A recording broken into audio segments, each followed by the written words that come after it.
नमस्कार, जय भीम. बहुजन सौरभच्या यूट्यूब चॅनलमध्ये सर्वांचं स्वागत. आज दिनांक 24 एप्रिल. आज सर्वांचं लक्ष सुप्रीम कोर्टाकडे लागलं होतं.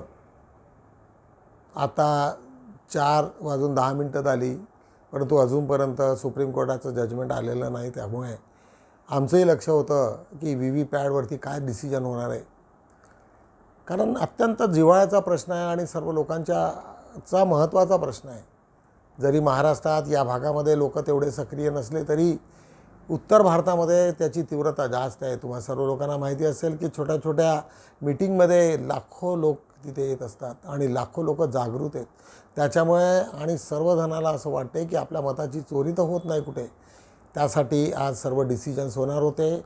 शक्य झालं की मध्ये जर पुन्हा आलं ते डिसिजन तर आम्ही आमच्या व्हिडिओमध्ये पुन्हा ऑल्टरेशन करू. आज राहुल गांधीचं एक अत्यंत मार्मिक असं भाषण आलेलं आहे की त्यांनी सांगितलं की ह्या सर्व जाती आणि हे जे राजकारण सुरू आहे आणि सामाजिककरणासाठी मी इथे आलेलो आहे. माझा इंटरेस्ट याच्यात राजकारणात नाही. त्यांनी अनेक उदाहरणं दिली आणि इतकं मार्मिक आणि इतकं अभ्यासू ते त्यांचं वक्तव्य होतं. ते पाहून असं वाटायला लागलं की खरं देशाला पंतप्रधान याच्यासारखाच पाहिजे. आणि राहुल गांधींनी एवढं 10 वर्षात जे मध्ये पूर्ण काँग्रेस जी फसकटली होती किंवा मागच्या बॅकफूटवरती आली होती ती पुन्हा त्यांनी त्याच जोमाने आणली. आणि ज्या पद्धतीने आज जिकडे तिकडे आज काँग्रेसची हे होते आहे, प्रशंसा होते आहे. आणि बॅलन्स ठेवणं म्हणजे आज मोदींनी ज्या पद्धतीचे वक्तव्य सुरू केलेले आहेत त्याच्यात अनेक ठिकाणी त्यांच्या अगेन्स्टमध्ये वाटेल त्याचे हजारो त्यांचे हे लेटर्स गेलेले आहेत किंवा त्यांच्यावरती ॲक्शन घ्या, त्यांना थांबवा कुठेतरी. कारण त्यांची भाषा आणि जातीतला द्वेष, मुस्लिमांच्या विषयाचा द्वेष अत्यंत गंभीर आहे आणि सर्व लोकांनी त्याची पूर्ण भारतातनं निंदा होत आहे. यावरती आधारित आज जे राहुल गांधीचा जो व्हिडिओ होता तो आम्ही तुम्हाला एक 4-5 मिनटाचा व्हिडिओ आहे तो तुम्हाला दाखवू. त्याच्यावरनं तुम्हाला एक अंदाज येईल की राहुल गांधीचं किती प्रगत्व हे आहे की प्रभुत्व आहे आणि वैचारिक लेवल किती आहे. म्हणजे गांधी फॅमिलीमध्ये सर्वात जास्त राहुल गांधींनी मला असं वाटते की त्यांनी सामाजिक अभ्यास केल्याचं दिसते आहे. बघूया आपण या दोन्ही व्हिडिओवरनं. मैनिफेस्टो आपको अच्छा लगा? आपने देखा होगा कि प्रधानमंत्री पैनिक कर गए हैं. हाँ, बिल्कुल हिल गए, घबरा गए. राहुल गांधी के तेवरों से स्पष्ट है कि वो प्रधानमंत्री नरेंद्र मोदी के नफरती भाषणों का जवाब नहीं देंगे. उन्होंने कहा कि मेरी जिंदगी का सिर्फ एक लक्ष्य है कि इस देश के जो पिछड़े हैं, दलित हैं, वंचित हैं, उनके लिए आवाज उठाता रहूं, उनके इंसाफ को परवान चढ़ाऊं. और आपने देखा होगा प्रधानमंत्री चाहे मंगलसूत्र की बात करें, चाहे कांग्रेस के घोषणा पत्र में काल्पनिक मुस्लिम लीग को ढूंढ लें, उसका वो जवाब बिल्कुल नहीं दे रहे हैं. जबकि प्रधानमंत्री से लेकर उनके जो तमाम मंत्री हैं वो अपने नफरती भाषण लगातार बढ़ा रहे हैं. हर गुजरते दिन के साथ हर भारतीय जनता पार्टी नेता नफरती भाषण दे रहा है. राहुल गांधी ने कहा कि मेरी जिंदगी का सिर्फ एक लक्ष्य है और यह लक्ष्य है राजनीति नहीं. वो लक्ष्य क्या है दोस्तों, आइए सुनते हैं. जैसे ही मैंने एक्सरे की बात की, जाति जनगणना की बात की, नरेंद्र मोदी कहते हैं जाति नहीं.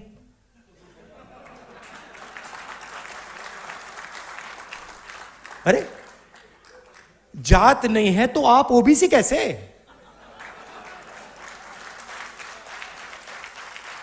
फिर आपको उस टाइम कहना था मेरी तो कोई जात ही नहीं है.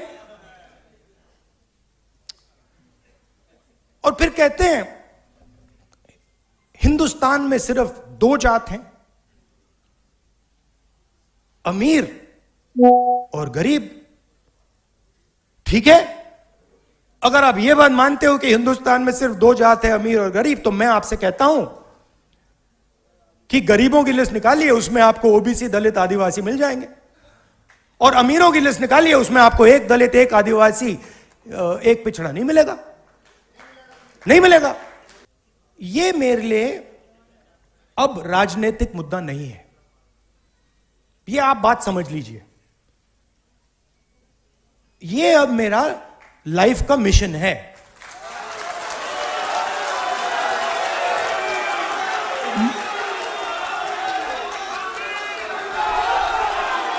राहुल गांधी ने सामाजिक न्याय के बारे में क्या कहा दोस्तों, कुछ देर बाद वो पूरा भाषण मैं आपको सुनाऊंगा, उसके एक एक शब्द पर गौर कीजिएगा। मगर राहुल गांधी को चुनौती कहां से मिल रही है मैं आपको बताता हूं। प्रधानमंत्री नरेंद्र मोदी जिस तरह से अपने भाषणों में उन्होंने मुसलमानों को घुसपैठिया बनाया, उन्होंने यह तक कहा कि कांग्रेस जो है आपका मंगलसूत्र छीन कर दे देगी, ये तमाम काल्पनिक तस्वीरें प्रधानमंत्री हमारे नजरों के सामने बना रहे हैं। इसकी कोई जमीन नहीं है, मगर प्रधानमंत्री जानते हैं कि करोड़ों लोगों तक उनका यह झूठ पहुंचाया जाएगा व्हाट्सएप के जरिए, गोदी मीडिया के जरिए, मीडिया के गुल्लू कालू और पापा की परियों के जरिए प्रधानमंत्री ये जानते हैं, इसलिए वो तमाम बातें कर रहे हैं। और राहुल गांधी की चुनौती दोस्तों इन्हीं बयानों से है। और ये बयान सिर्फ प्रधानमंत्री नहीं दे रहे हैं, आपके सामने उत्तर प्रदेश के मुख्यमंत्री, देश में शरिया कानून लागू करना चाहती है कांग्रेस। मैं आपसे एक सवाल पूछना चाहता हूं दोस्तों, 75 में से कम 55 साल कांग्रेस सत्ता में थी। क्या आपका सोना, क्या आपकी संपत्ति मुसलमानों को दी गई? नंबर 1। नंबर 2, क्या उन 55 सालों में देश पर शरिया बहाल हुआ? बिल्कुल नहीं हुआ। क्या आपको कभी लगा कि आपकी संपत्ति पर किसी और धर्म का कब्जा हो गया है? मैं ये समझना चाहता हूं भारतीय जनता पार्टी के नेता अपने जो समर्थक हैं उनका अपमान क्यों कर रहे हैं इस तरह का झूठ बोल के। ये कितना अनर्गल, कितना वाहियात बयान है मुख्यमंत्री आदित्यनाथ का कि देश भर में शरिया कानून लाना चाहती है। ऐसा कैसे हो सकता है? मैं फिर आपसे पूछना चाहता हूं, इस देश का हिंदू होने के नाते अगर आपको बार बार भड़काया जाएगा, डराया जाएगा, तो आप कैसे महसूस करते हैं? क्या आपको लगता है कि इस देश के हिंदू को हमेशा डरा हुआ या भड़का हुआ रहना चाहिए? मैं फिर आपसे सवाल पूछना चाहता हूं, अगर आप सामान्य जिंदगी बिताना चाहते हैं, अगर आप तरक्की करना चाहते हैं, तो क्या आपको नहीं लगता कि आपके मन में शांति हो? या फिर आपको लगता है हमेशा आपके मन में यह डर बना रहे कि साहब अगर भाजपा सत्ता से चली गई तो मुगलों का राज हो जाएगा, शरिया कानून आ जाएगा? मुझे ताज्जुब होता है कि उत्तर प्रदेश के मुख्यमंत्री इतनी बेतुकी बात कैसे कर सकते हैं। और सिर्फ वो नहीं है दोस्तों, आपकी स्क्रीन पर स्मृति ईरानी जी आगामी 20 मई मतदान के दिन को मोदी का हनुमान बनकर कांग्रेस की भ्रष्ट लंका में अपनी पूंछ से आग लगा देना है। और चुनाव आयोग कहां है? हमेशा की तरह कुंभकर्णी नींद में सो रहा है। मैं फिर आपसे सवाल पूछना चाहता हूं, राहुल गांधी इन सवालों का जवाब नहीं दे रहे हैं, वो इस बहस में पड़ना ही नहीं चाहते हैं। वो जानते हैं कि एक बार इसका वो जवाब देंगे तो भारतीय जनता पार्टी पूरा जो चुनावी संवाद है उसे एक तरफा कर देगी। मैं फिर आपसे पूछना चाहता हूं, कहां है चुनाव आयोग? यहां पर धार्मिक प्रतीकों का इस्तेमाल हो रहा है, मैं समझना चाहता हूं क्यों। और फिर सीपी जोशी, मेरा दावा है कि मोदी के तीसरी बार प्रधानमंत्री बनने के बाद बाबर का बच्चा भी जय श्री राम बोलेगा। अरे भाई, बाबर मर खप गए हैं, बाबर नहीं है अब। सीपी जोशी, आपको बाबर से इतनी मोहब्बत क्यों है? क्यों आप उस मुगल बादशाह को याद कर रहे हैं जो मर खप गया है, जो अब है भी नहीं वजूद में? आपको बाबर पर इतना गर्व क्यों है? क्यों इतनी मोहब्बत करती है भाजपा बाबर से? क्यों भारतीय जनता पार्टी पाकिस्तान से इतनी मोहब्बत करती है? क्योंकि आपको याद होगा गिरिराज सिंह ने कहा था आज से कई साल पहले कि जो लोग प्रधानमंत्री से मोहब्बत नहीं करते वो पाकिस्तान चले जाएं। क्यों आप पाकिस्तान का पर्यटन बढ़ाना चाहते हैं? क्यों आप बार बार हमारे जहन, हमारी सोच में बाबर को लाना चाहते हैं? बाबर का ना कोई औचित्य है, ना कभी रहा है। क्या वजह है कि भारतीय जनता पार्टी के लोग ऐसा करते हैं? कोई वजह तो होनी चाहिए ना इसकी। कुछ भी कहते रहो। कोई कह रहा है कि देश में शरिया कानून आ जाएगा, तो कोई यह कह रहा है कि बाबर का बच्चा जय श्री राम बोलेगा। अरे भाई, क्या करोगे? अकबर जिंदा नहीं है, क्या कीजिएगा? टाइम ट्रैवल कीजिएगा, पीछे जाकर कहिएगा अकबर से कि जय श्री राम बोले। कुछ भी बातें हो रही हैं दोस्तों, और राहुल गांधी इसी बहस में नहीं पड़ना चाहते हैं। वो अपने मुद्दे पर बने हुए हैं। और आज उन्होंने सामाजिक न्याय पर जो भाषण दिया, मैं चाहूंगा उसे आप सुने। क्या कह रहे हैं राहुल गांधी? मैनिफेस्टो आपको अच्छा लगा? आपने देखा होगा कि प्रधानमंत्री पैनिक कर गए हैं। हाँ, बिल्कुल हिल गए हैं, घबरा गए हैं। क्रांतिकारी मैनिफेस्टो है। तो मैं शुरुआत एक कहानी से करना चाहता हूं, जिसने ये जो ओबीसी, दलित, आदिवासी की पॉलिटिक्स है, उस डायरेक्शन में उसको समझने में मेरी थोड़ी मदद। नेहमीप्रमाणे आज आम्ही तथागत भगवान बुद्धाच्या जीवनावरील एक छोटासा प्रसंग तुम्हाला दाखवणार आहोत. अत्यंत गंभीर हा प्रसंग असतो. तथागत घर सोडून जातात, त्याच्यानंतर सतत एवढ्या वर्षानंतर बुद्धत्व प्राप्त झाल्याच्यानंतर पुन्हा ते आपल्या घरी परत येतात. राजा शुद्धोधन त्यांना त्यांच्या बाउंड्रीच्या तिथे जातो घ्यायला आणि पाहतो ते फार दृश्य त्यांना एकदम आश्चर्यजनक आणि धक्कादायक लागते. ते म्हणजे सिद्धार्थ गौतम बुद्ध आपल्या संघासोबत त्या गावात जिथे तिथे सर्व भिक्षापात्र घेऊन तो फिरत असतात. ते पाहून त्यांना फार वेदना होतात. तर त्यांना विचारतात की तू असं का केलं, तू रथात बसतो. म्हणाला नाही, मी आता सिद्धार्थ कुमार नाही राहिलेला, आता मी बुद्ध राहिलेला आहे. आणि ज्या पद्धतीचा त्यांचा वार्तालाप होतो त्यांच्या वडिलांसोबत आणि शेवटी त्याचे वडील म्हणतात की नाही, मला जो आसित मुनीचं जे भाष्य केलं होतं ते मी समजलो नाही किंवा मी ती समजून घेण्याचा प्रयत्न केला नाही आणि मी ज्या पद्धतीने त्याला हे केलेलं आहे ते मी आता कुठेतरी चुकल्याचं मला भास होते आहे. असा हा सुंदरसा व्हिडिओ तुम्हाला घेऊन येतो आहे. बुद्धा या सिरियलमधनं बघूया आपण तो. सब गांव वालों सुनो, शाक्य मुनि बुद्ध अपने गांव में पधार रहे हैं.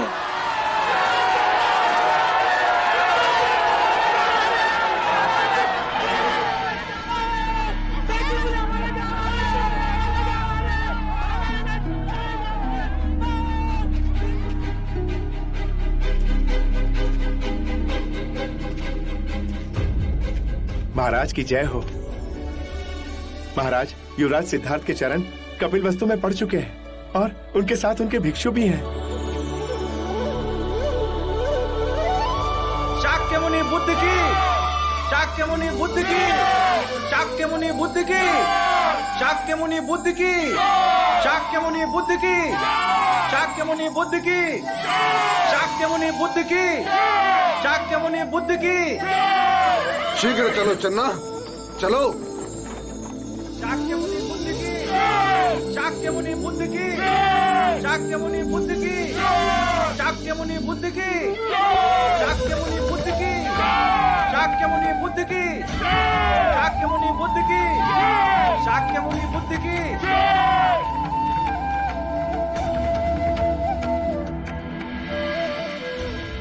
या भगवती भिक्षाम देहि.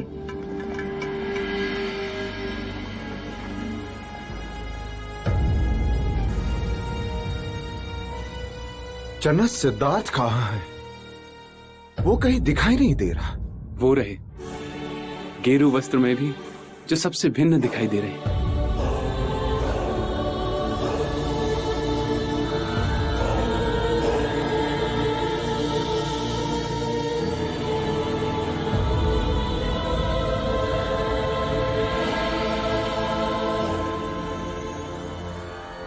धन्य भाग इस बुढ़िया के जो आप शाक्य मुनि बुद्ध इस गरीब के झोपड़े पधारे, परंतु आपको देने के लिए इसके सिवा और कुछ ना है.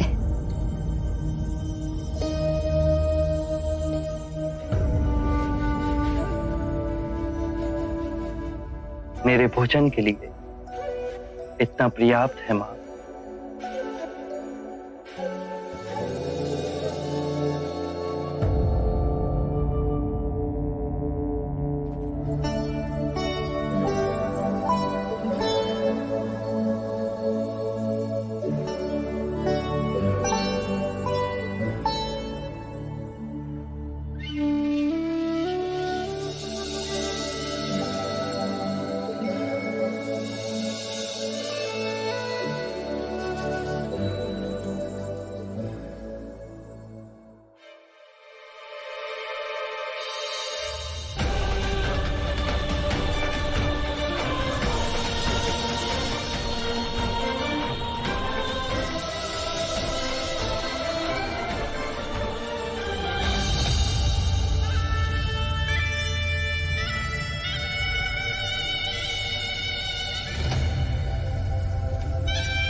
सिद्धार्थ, मेरे पुत्र,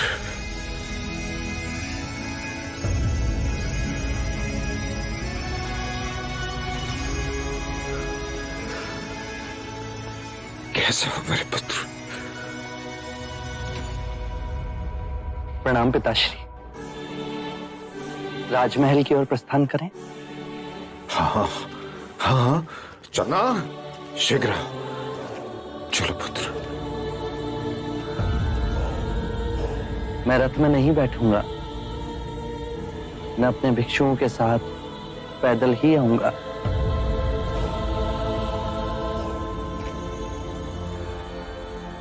आओ पुत्र। कपिलवस्तु आने के पश्चात हमें लगा कि तुम सर्वप्रथम महल में आओगे, हमसे मिलोगे। तुम्हारी मां ने उत्साह में न जाने कितने व्यंजन बनाए तुम्हारे लिए।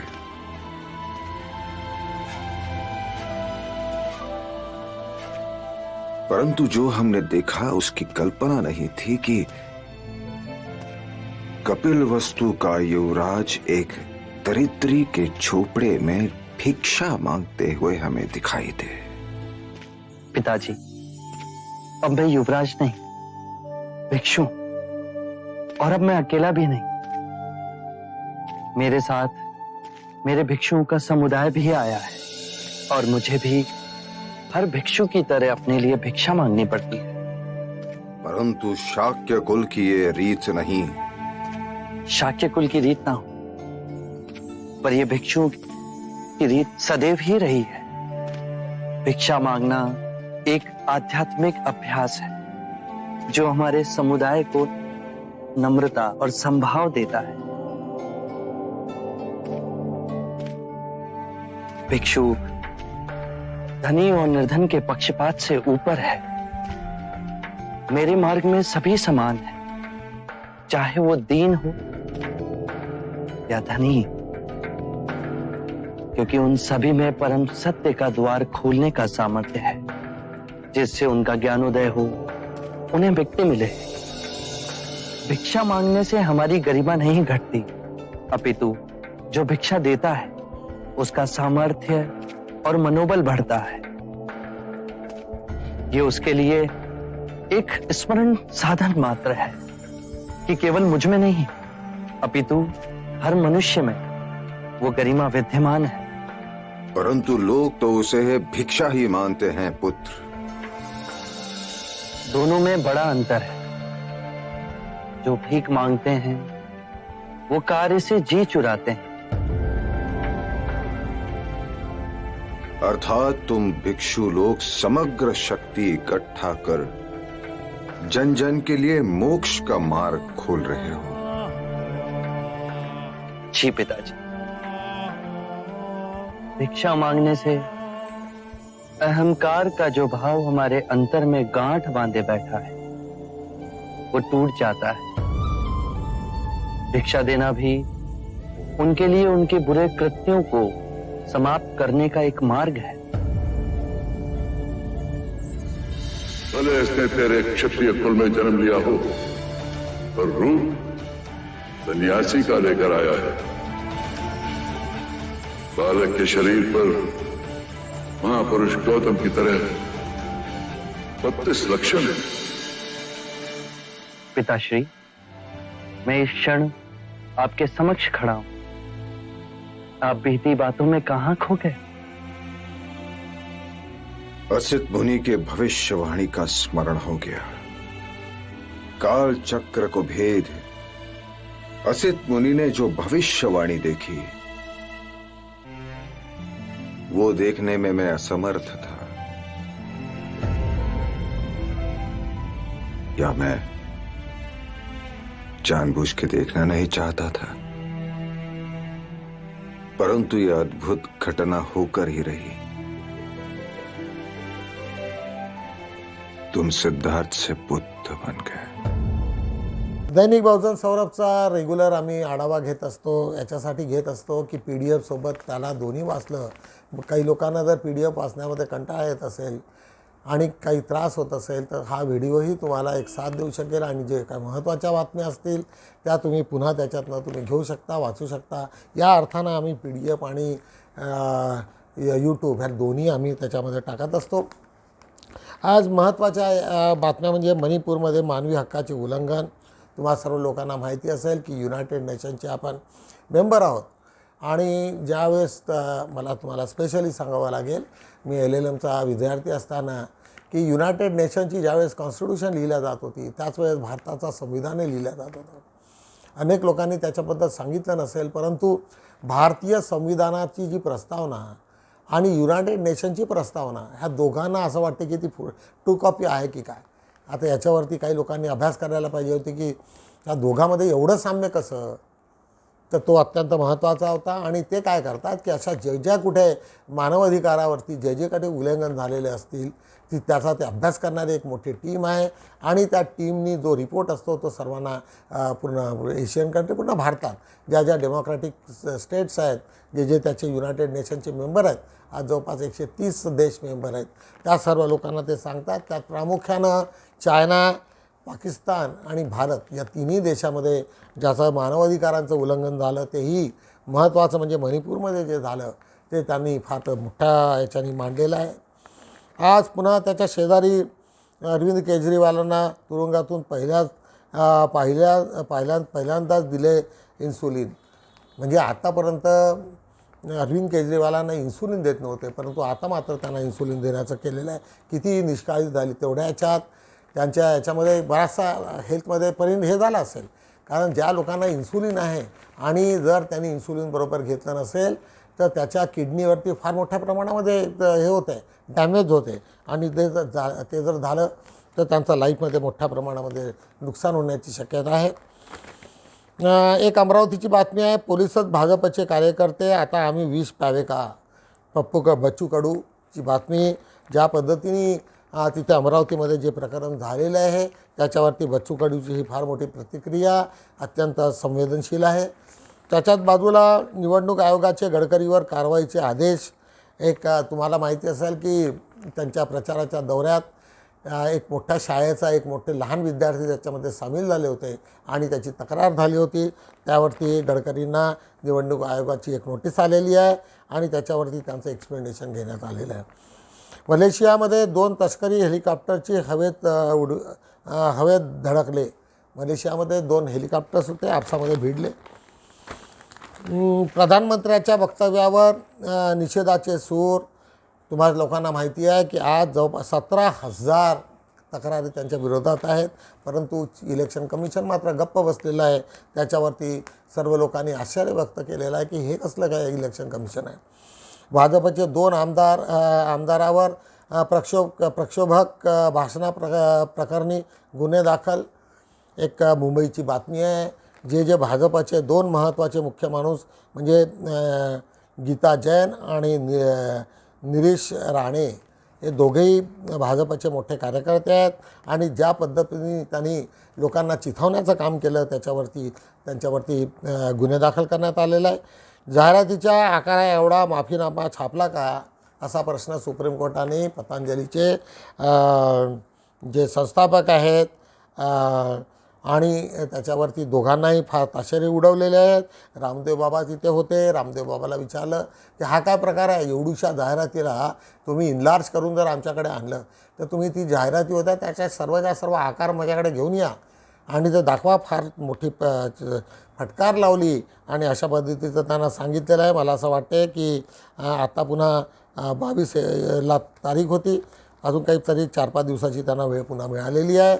त्याच्याच बाजूला चिल्ड्रन पॅराडाईजची प्रीस्कूलची एक जाहिरात आहे. जे कोणी आमच्या भागात राहत असेल त्यांनी आपल्या पोरांना इंग्लिश मिडियमच्या शाळेमध्ये टाकावं. बोधिसत्वाची गौरवगाथा. जाईबाई चौधरी ज्ञानपीठाच्या अभिनव ऐतिहासिक संस्कृतीला भेट. जाईबाई चौधरी आमचे एक मित्र चौधरी साहेब, ते मोठ्या प्रमाणामध्ये पाली भाषा तिथे शिकवल्या जाते आणि एक उत्कृष्ट शाळा म्हणून त्याचं नाव घेतलं जाते. तिथं विपश्यनापासून अनेक गोष्टी त्यांनी शिकवतात. आज त्यांच्या याच्यातनं जाईबाई ज्ञानपीठाला अभिनव ऐतिहासिक सांस्कृतिक भेट अशी म्हणून त्याला गणना झालेली आहे. गद्दीगोदाम येथे करिअर मार्गदर्शन शिबिराचा समारोप. सेवाभावी ट्रस्टच्या वतीने काजलचा सत्कार. खडक अर्जुनीची बातमी आहे. भाजप कार्यकर्ता नितीन मोरे यांचा पत्रकारावर हल्ला, म्हणजे अकोल्याची बातमी आहे. आणि कार्यकर्त्याचा किती म्हणजे बी जे पीचे लोक किती मगरूर झालेले आहे याच्यावरनं दिसतं आहे. भिल गावात राष्ट्रप्रथमच परिवारातर्फे बाबासाहेबांच्या निमित्ताने कलाकृतीचा विश्वविक्रम. एक नागपूरची बातमी आहे. बेजानबाग येथील ग्राउंडवर बाबासाहेबांची जयंती साजरी. त्याच्याच खाली आज आम्ही छायाला मिळाली कर्मयोगीची प्रेररूपी छाया. एक लग्नाच्या याच्यामध्ये एक बातमी आहे, ती अत्यंत गरीब पोरीचं लग्न एक आसासाने आमच्या विहारामध्ये, तिथे एक 2-3 फार अत्यंत गरीब मुली होत्या, त्याच्यात पुढाकाराने तिथे पोरींचे लग्न लावण्यात आलेले आणि लग्न लावण्यात येणारे 1 मेला सोहळा आहे. पुरुषोत्तम ठाकरे आठवड्यातील उत्कृष्ट कवी गडचिरोलीची बातमी आहे. डॉक्टर प्रभुदास रामटेके आंतरराष्ट्रीय पुरस्काराने पुरस्कृत. नागपूरची बातमी. गरीब मुलीचे लग्न सत्यशोधक पद्धतीने पार पडले. महाराष्ट्र अनीस व नवउत्तेजन साहित्य सभेच्या प्रयत्नाचा यश. तुम्हाला माहिती आहे की महाराष्ट्र अनीस ही फार मोठी संस्था आहे आणि सातत्यानं असे सामाजिक कार्यक्रम ते हातात घेत असतात आणि त्याच्यातनं हा कार्यक्रम त्यांनी पार पाडला. मनीषनगर उड्डाणपुलाची लॅगिंग धोकादायक. तिथले काही लोकांचं असं मत आहे की याच्यात जर त्याच्यात सुधारणा झाली नाही तर तिथे फार मोठा धोका होण्याची शक्यता आहे. आज बघूया आपण आमचा अग्रलेख आज बहुजन सौरभचा. वारे आमचे मुस्लिम द्वेषी पंतप्रधान. वारे आमचे मुस्लिम द्वेषी पंतप्रधान. त्या दिवशीचं जे वक्तव्य त्यांनी जे केलं की काँग्रेसच्या मॅनिफेस्टोमध्ये मुस्लिमांना हे तुमचे दागिने हिसकतील आणि मुस्लिमांना देतील, इतके घाणेरडं घाणेरडी भाषा होती. त्याच्यावर ते सर्व थरावरती त्यांना त्यांच्या कल्पना, त्यांचा विचार लोकांना अत्यंत खेदजनक वाटला आणि तो सर्वच्या सर्व एवढ्या मोठ्या पक्षाला घेऊन तो डुबणार अशा पद्धतीची ती बातमी आहे. आणि एवढं करू नये राज्य आपल्या, आणि त्यांना मोठ्या प्रमाणामध्ये तो दंडास ते पात्र आहेत. काय भाऊ, खरंच डॉक्टर बाबासाहेब आंबेडकरांनी आंबेडकरांचे संविधान बदलणार आहे का, असा हा सुंदरसा लेख अरुण निकम यांचा. त्यांनी अनेक लोकांना प्रश्न केले आणि वेगवेगळे मुद्दे मांडून त्यांनी याच्यावर तो लेख लिहिलेला आहे. हे लिपीचा शोध करीत जेम्स प्रिन्सेप फार आधीच्या काळामध्ये म्हणजे 1819 साली जेम्स प्रिन्सेस इंडियात आला. 20 वर्षाचा होता आणि त्यांनी अनेक संशोधनं करत लिपीच्या माध्यमातून त्यांनी फार मोठे संशोधनं केले. मोठमोठा आर्किटेक्ट होते ते, ॲक्च्युली आर्किटेक्ट म्हणून त्यांची ख्याती आली. त्यांच्या वडिलांनी पण मोठा व्यापार इंडियातून केला होता. त्याच्यावरती आधारित अतुल मुरलीधर भोसेकर यांचा हा लेख. आज बघूया सुख देणाऱ्या 4 गोष्टी भगवान बुद्धाच्या. देवीदास राऊत यांचा लेख की कोणत्या कोणत्या गोष्टी माणसाला सुख देतात याच्यावरती आधारित हा लेख आहे. जातीचा प्रताप, एक आमचे मित्र प्राचार्य भाऊ लोखंडे, भाऊ वासनिक यांचा हा लेख. जातीचा हा कसा महत्त्वाचा हे आहे धागा आहे आणि मोदी आणि यांनी ज्या पद्धतीने जातीच्या नावावरती जाती लपवायच्या परंतु जातीचंच राजकारण करायचं अशा पद्धतीचा हा सर्व आशय आहे. आज पान 3 वरती बघूया भारतीय स्वातंत्र्य आणि डॉक्टर बाबासाहेब आंबेडकरांची भूमिका. अनिल वैद्य, जस्टिस अनिल वैद्य न्यायाधीश होते आणि ते सातत्यानं अभ्यासपूर्ण त्यांचं लिखाण असते. त्यांचे सर्व लेख लोक जपून ठेवतात. तुम्हीसुद्धा त्यांनी जपून ठेवायला पाहिजे. ज्यांनी मला रामनवमीच्या शुभेच्छा पाठवल्या त्या सर्वांसाठी हा संदेश. अनेक लोकांना रामनवमीचं आवडलं नसेल, अनेक लोकांना हे वाटते की अंधश्रद्धा आहे आणि काहीतरी भ्रामक कल्पना आहे आणि त्याच्यासाठी लोक ज्या पद्धतीने शुभेच्छा देतात त्याच्या बाबतीत त्या लोकांना एक उत्तर म्हणून डॉक्टर लता प्रदीप मधुकर यांनी लिहिलेला तो लेख आहे. बुद्धिमत्तेच्या व ज्ञानाच्या जगातील महान योद्धा भारतरत्न डॉक्टर बाबासाहेब आंबेडकर. एक शोध आहे. रमेश लांजेवार सातत्यानं लिहित असतात. त्याच्यातला एक चांगला लेख. श्रमाची ॲलर्जी एक राष्ट्रीय रोग. तुम्हा सर्व लोकांना माहिती आहे की बुद्धही म्हणतात की आळस हा माणसाच्या आयुष्यातला सर्वात मोठी कमजोरी आहे आणि त्याच्यात अनेक लोक आळसपणामुळे त्यांचं खूप सारं नुकसान झालेलं आपण पाहिलेलं आहे. त्याच्यावरती परिज्ञापुरी हिचा सुंदरसा लेख. आज विजय बी गवई यांचा लेख आपल्या इच्छा व भावनांचा दुर्लक्षित करून दुसऱ्यांसाठी कर्म करणे हे मानवी सभ्यतेचे गर्भित होय, अशा पद्धतीचं आमचा एक विजय गवई यांनी हा लेख लिहिलेला आहे. आणि अनेक उल्लेख देऊन त्यांनी सांगितलेलं आहे की आपल्यापेक्षा लोकांच्या गरजा तुम्ही जास्त समजल्या पाहिजे. सर्वजण आपापल्याच गरजा आपल्याला काय वाईट वाटते, काय करतील ते सर्व याच्यावरती विचार करतात, परंतु दुसऱ्यासाठी मात्र जो विचार करतो तो खऱ्या अर्थानं त्याला म्हणता येईल. आज आमचे ब्रीदवाक्य जे महत्त्वाचे 3 वर्षी आहेत. वेळ आपला आहे, हवे असल्यास सोनं करा आणि हवं असल्यास झोपेत घाला.